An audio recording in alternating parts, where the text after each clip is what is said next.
നമുക്ക് നഴ്സറിയിൽ പോയാലും അതുപോലെ തന്നെ കൃഷിഭവനിൽ ചെന്നാലും കിട്ടുന്ന ഒരു തൈയാണ് കുറ്റിക്കുരുമുളക് അല്ലേ. നമുക്ക് വാങ്ങാൻ കിട്ടും, പൈസ കൊടുത്താൽ നമുക്ക് കുറ്റിക്കുരുമുളകിൻ്റെ തൈ വാങ്ങാൻ കിട്ടും.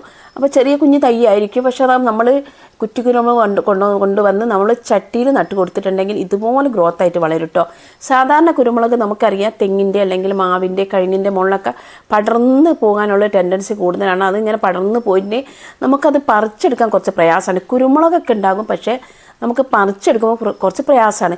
പക്ഷേ നമ്മൾ ചട്ടിയിൽ നട്ട് കൊടുക്കുന്ന ഈ കുറ്റിക്കുരുമുളക് നമുക്ക് ഒരുപാട് കായ് ഉണ്ടാവും കേട്ടോ. നമ്മളെ വീട്ടിലേക്ക് ആവശ്യമുള്ള കായ്കളൊക്കെ ഇതിന് കിട്ടുകയും ചെയ്യും, നിറയെ ഉണ്ടാവും കേട്ടോ. നമ്മൾ വിചാരിക്കും ചെറിയ മരമല്ലേ, നമുക്ക് കുരുമുളകൊന്നും കിട്ടില്ല എന്ന് വിചാരിക്കും, പക്ഷേ നിറയെ നമുക്ക് കായ്കൾ ഉണ്ടാവുകയും ചെയ്യും. നമുക്ക് നമ്മുടെ ആവശ്യത്തിനുള്ള കായ്കളൊക്കെ ഇതിൽ നിന്ന് പെട്ടെന്ന് പറിക്കാനും പറ്റും കേട്ടോ. നമുക്ക് ഏണി വെച്ച് കയറി ഒന്നും വേണ്ട, പെട്ടെന്ന് പറിച്ചെടുക്കാനും പറ്റും. അപ്പോൾ കുരുമുളക് നടുന്ന അതിൻ്റെ പിന്നെ ഫുൾ കെയറിങ്ങും പറയുന്ന ഒരു ഫുൾ വീഡിയോ ഞാൻ ചാനലിൽ ഇട്ടിട്ടുണ്ട്, കാണാത്തവരൊന്ന് കാണണം കേട്ടോ. അപ്പോൾ അത് എനിക്ക് പൊട്ടി മിക്സും കുരുമുളകും ഒക്കെ കൃഷിഭവനിൽ നിന്ന് കിട്ടിയായിരുന്നു. അങ്ങനെ ഞാൻ നട്ടു കൊടുത്തത്, അങ്ങനെ നട്ട ഒരു കുരുമുളക് തന്നെയാണ് കേട്ടോ ഇത്. അപ്പോൾ നമുക്ക് ആവശ്യമുള്ള കുരുമുളക് നമുക്ക് അടുത്ത് തന്നെ പറിക്കാൻ പറ്റണമെങ്കിൽ അത് കുറ്റിക്കുരുമുളക് തന്നെ ആവണം കേട്ടോ. അപ്പോൾ നമുക്കിതിന് കൊടുക്കേണ്ട വളം എന്ന് പറയുന്നത് കുറച്ച് നമുക്ക് ചാണകപ്പൊടി ഇട്ട് കൊടുക്കുക.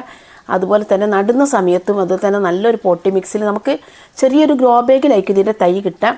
അപ്പോൾ നമുക്ക് ഇത് ചട്ടിയിലേക്ക് മാറ്റി നടുന്ന സമയത്ത് നല്ലൊരു പോട്ടി മിക്സ്, അതായത് മണൽ, ചകിരിച്ചോറ്, അതുപോലെ തന്നെ ചാണകപ്പൊടിയൊക്കെ ഇട്ടിട്ട് നല്ലൊരു പോട്ടി മിക്സിൽ നമ്മൾ നട്ടു കൊടുക്കുക.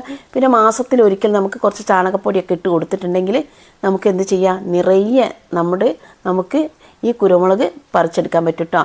അപ്പോൾ എന്തായാലും അതിൻ്റെ ഫുൾ വീഡിയോ നിങ്ങളൊന്ന് കാണണം.